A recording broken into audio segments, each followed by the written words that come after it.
keberadaan Allah itu, Pak Ustaz?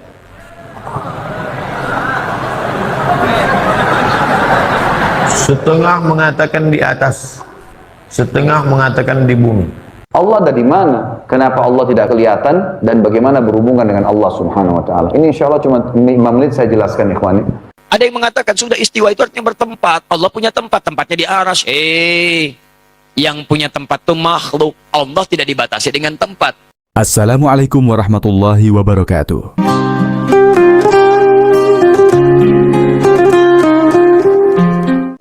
Pertanyaan, di mana Allah selalu muncul? Bukan hanya di kajian, tapi juga di komentar, obrolan teman, dan bahkan perdebatan panjang. Masalahnya, banyak orang mencari jawaban cepat. Padahal para ulama punya cara yang berbeda-beda dalam menjelaskan ayat dan hadis tentang sifat Allah. Hari ini, kita tidak akan memperdebatkan perbedaan itu. Kita akan memahami bagaimana 3 ulama kita menjelaskannya, agar hati kita lebih tenang dan ilmu kita lebih tertata. Kita mulai dari penjelasan yang paling menggugah logika. Ustadz Abdul Somad sering menjelaskan topik ini dengan gaya retoris yang membuat kita berpikir ulang tentang konsep arah, tempat, dan batasan. Beliau membuka dengan sebuah dasar besar, bahwa sebelum waktu dan tempat ada, Allah sudah ada. Dan disinilah penjelasan beliau menjadi sangat menarik. Menurut saya, Pak Ustadz, Allah itu di bumi. Kenapa Allah itu di bumi? Ini ayatnya. Wa huwa ma'akum aina ma kuntum.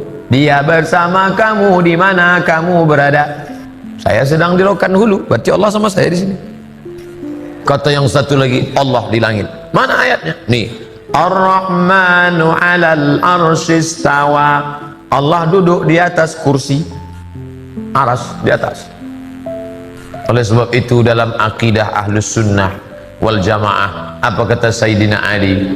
Allazi ayyanal aina la yuqalu annahu aina. Dia yang sudah ada sebelum waktu dan tempat ada, maka tak layak ditanya dia berada di mana.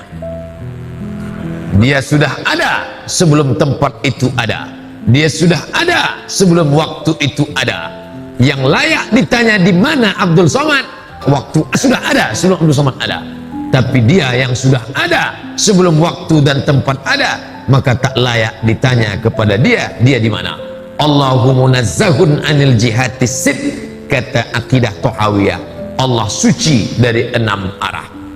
Sit 6. Dia tak di muka, dia tak di belakang, dia tak di kanan, dia tak di kiri, dia tak di atas, dia tak di bawah, dia dekat, tak bersentuh, dia jauh, tak berantara. Maka dikaji dalam ilmu akidah. Islam tak lepas dari 3: akidah, syariah, akhlak.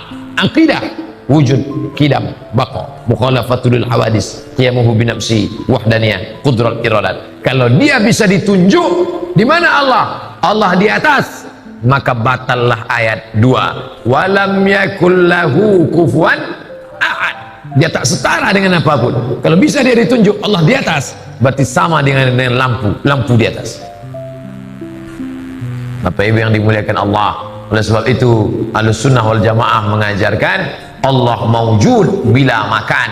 Allah itu ada tanpa tempat, karena kalau dia bertempat maka dia bukan Allah. Allah duduk di atas kursi. Kalau Allah duduk di atas kursi, berarti kursi itu lebih besar daripada dia.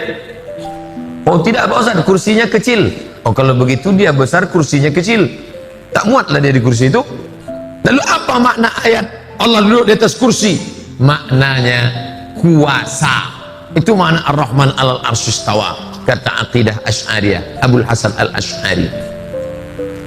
Bapak Doktorandus Haji Ahmad MSI duduk di atas kursi Bupati Rokan Hulu selama 2 periode. Apakah artinya Pak Ahmad duduk aja di kursi? Tidak. Apa makna ungkapan itu?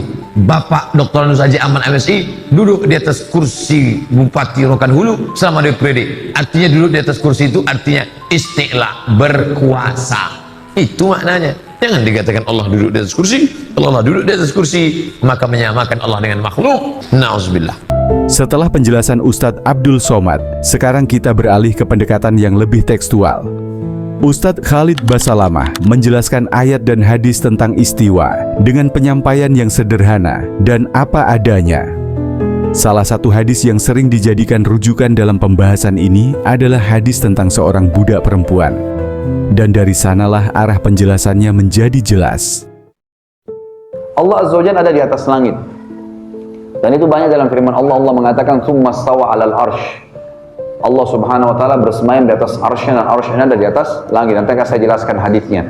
Kemudian juga kita tahu hadis Bukhari yang menjelaskan tentang sholat malam. Kalau tertinggal sepertiga malam, kata Nabi SAW, Allah turun ke langit bumi, turun dari atas ke bawah. Hadis Bukhari yang lain, pernah ada seorang laki-laki lewat, seseorang lewat, tidak disebutkan laki-laki atau perempuan, kemudian diikuti oleh budak wanitanya di Madinah.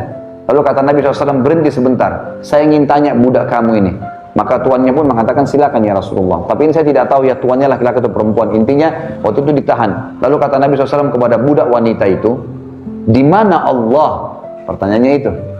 Maka kata perempuan itu, Allah di langit, di atas. Lalu kata Nabi SAW, siapa saya? Kata perempuan itu, Anda adalah utusan Allah. Maka kata Nabi SAW, bebaskan wanita ini karena dia wanita yang beriman. Dia wanita yang beriman. Jadi Allah ada di atas langit. Ini jawabannya. Setelah dua pendekatan yang terkesan berbeda, kita masuk kepada penjelasan yang paling menata dan menengahi. Ustadz Adi Hidayat menjelaskan bahwa ulama memang terbagi pada dua metode besar, membiarkan ayat apa adanya, atau menakwilkan makna dengan tetap menjaga keagungan Allah. Tujuannya satu, jangan sampai sifat Allah disamakan dengan sifat makhluk. Dan inilah bagian yang membuat pembahasan ini terasa utuh. Apakah benar Allah di atas arsy? Dan apakah arsy harus kita rubah dari mana aslinya? Karena tidak mungkin Allah bergantung pada makhluk. Tayyib, Ar-Rahmanu 'alal arsy istawa. Surat Taha itu. Ya, Ar-Rahmanu 'alal arsy istawa. Allah Subhanahu wa taala dalam arsy-Nya istawa. Dalam memahami istiwa ini ulama sudah terbagi pada beberapa pendapat. Umumnya dua pendapat. Kata pendapat yang pertama, istiwa itu maklum, diketahui sesuai dengan pengetahuan Allah. Karena sesuai dengan hukum Allah, kita tidak perlu kemudian menafsirkan, biarkan ayatnya saja seperti itu.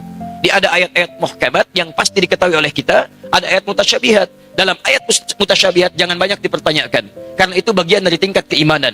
Keimanan itu bukan untuk disoal, keimanan itu diyakini. Jadi kalau ada istiwa, ya sudah istiwa. Bagaimana istiwanya nggak usah ditanya, karena segala yang terkait dengan Allah hanya Allah yang memahaminya.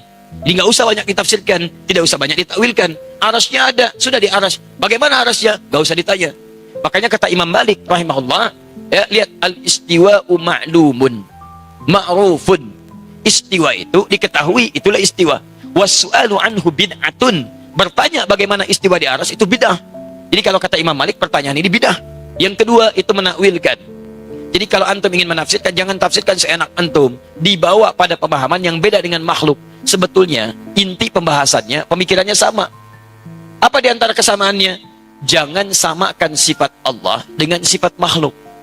Tanzihu sifatillahi subhanahu wa ta'ala al-khaliq min sifatil makhluk. Menyucikan sifat Allah dari sifat makhluk. Ada yang mengatakan sudah istiwa itu artinya bertempat. Allah punya tempat, tempatnya di arsy. Yang punya tempat itu makhluk. Allah tidak dibatasi dengan tempat. Kalau Allah punya batas tempat, artinya Allah sama sifatnya dengan makhluk. Ya, artinya mujassam itu menempat. Kalau sudah punya tempat, berarti menempat sama dengan makhluk. Gak boleh. Kalau Allah kemudian butuh tempat, berarti punya kebutuhan. Sedangkan Allah maha luas, laisa kamitslihi syai'. Allah menempat, berarti butuh tempat. Ketika Allah tidak ada di tempat itu, di mana Allah? Jelas ya? Nah, itu ada masalah dalam akidah. Makanya kalau antum ingin memahami ini, kalau ingin tetap memaksakan tempat, ditakwilkan. Takwilkan. Jangan dipahami demikian, tapi dipahami dengan nilai yang terkait dengannya. Apa diantaranya? Istawa bimakna istaula, menguasai, mengatur. Aras jangan diartikan dengan bertempat di situ. Tidak, artikan dengan di arasnya itulah Allah mengatur, menguasai, menguasai aras, menguasai alam dan sebagainya. Cara paling gampang yang seperti itu, kalau ingin paling gampang, sudah antum yakini saja. Belum punya ilmu, diimani, jangan banyak dibahas. Termasuk pertanyaan seperti ini. Ya, simpan aja, yakini aja, jangan terlibat pada hal-hal diskusi yang tidak meningkatkan iman, atau membuat antum justru saling meninggalkan ibadah, lupa dengan nilai-nilai yang lebih penting. Biarkan sifat Allah dengan keagungan Allahnya, sifat kita hanya sekedar mengikuti tuntunan Allah subhanahu wa ta'ala. Paham? Jika kita melihat penjelasan tiga ulama ini berdampingan, kita menemukan satu benang merah besar. Semua sepakat bahwa Allah tidak serupa dengan makhluk. Perbedaan hanya muncul pada cara menjelaskan, bukan pada akidah dasarnya. Ada yang menegaskan dalil apa adanya. Ada yang lebih kuat dalam penyucian sifat Allah. Ada yang merapikan keduanya, agar umat tidak bingung. Pada akhirnya, selama kita bertanya pada level kesadaran manusia, pertanyaan di mana Allah akan sulit menemukan jawaban yang memuaskan. Karena Allah tidak diukur oleh arah, tidak dibatasi oleh ruang, dan tidak didefinisikan oleh logika yang kita miliki. Dan di titik itu kita mengerti bahwa pertanyaan di mana Allah bukan tentang ruang yang bisa kita tunjuk, tapi tentang hati yang sedang mencari arah.